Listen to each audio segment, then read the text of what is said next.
Okay, so today we're gonna make an old-fashioned. This is a good setting to make an old-fashioned. Do by the campfire, sort of nighttime activity, because it's a relatively simple drink, but it's one of those drinks that people often screw up. So to kind of get an understanding of the old-fashioned, you have to go back about 200 years.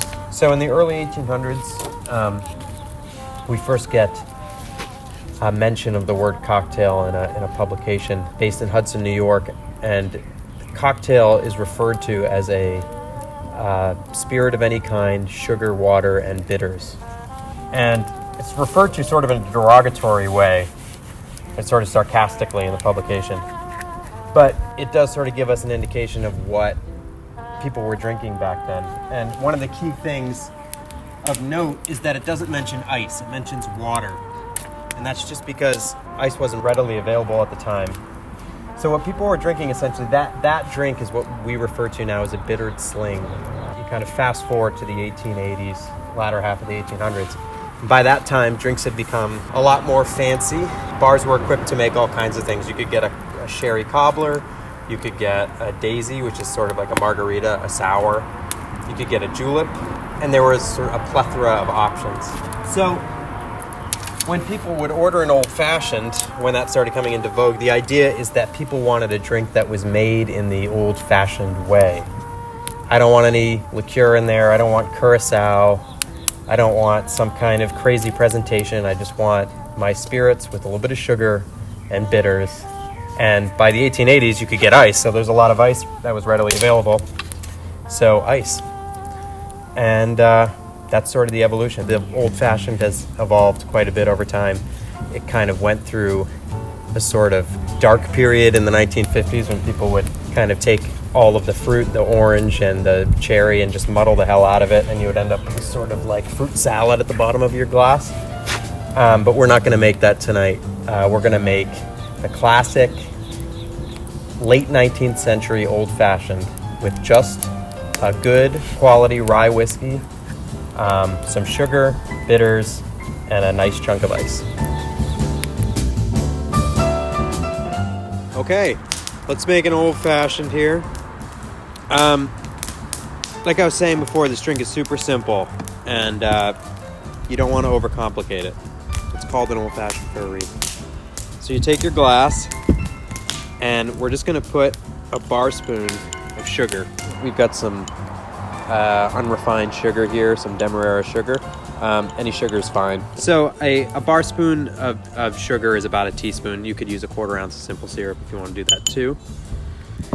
And take some Angostura bitters and just do about 4 dashes.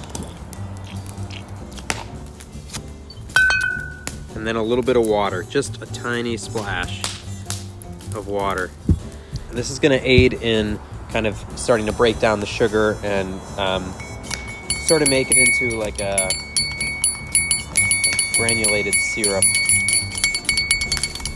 Once we've got that sort of mixed together, we'll add a little bit of extra bitters. This is sort of optional, but I kind of like having these in the drink. I think they play well. These are orange bitters. You can do just 3 or 4 dashes of those in there. All mixed. All right. Then we're going to add our whiskey using 100 proof Rittenhouse Rye Whiskey. Back in the day, in the 1800s, rye was a lot more prevalent than bourbon was. Especially up in the Northeast where we are, rye was the predominant type of whiskey that was drunk. It's less sweet than bourbon is, so I think it adds a nice dynamic because you're already adding the sugar. It's got a nice sort of spicy character. So we're going to add 2 ounces of rye whiskey.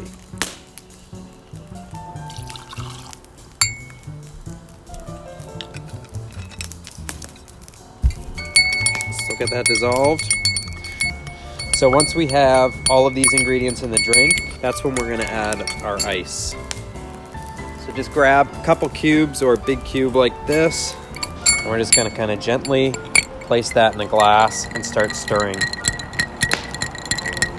Get it nice and cold. Just sort of do this with muscle memory at this point, but once the glass is starting to get chilled, you're in a good place. This drink is going to develop a lot as you drink it. When you first take a sip of it, it's going to be a little harsh, and you're really going to get the heat of the spirit. But over time, it's going to get a little sweeter and a little mellower, and that's kind of the beauty of the old-fashioned, is sort of just kind of a developing cocktail. We're ready to garnish it. We're going to do an orange and a lemon twist. So you take your orange first, and you put the outside of the peel on the outside of the glass, get those aromas and the oil there. In there. And then do the same thing with the lemon. Spritz that over the top, the outside, and right in. Now you can throw a cherry on top if you want. I don't have any right now. It's not a requirement. There you have it.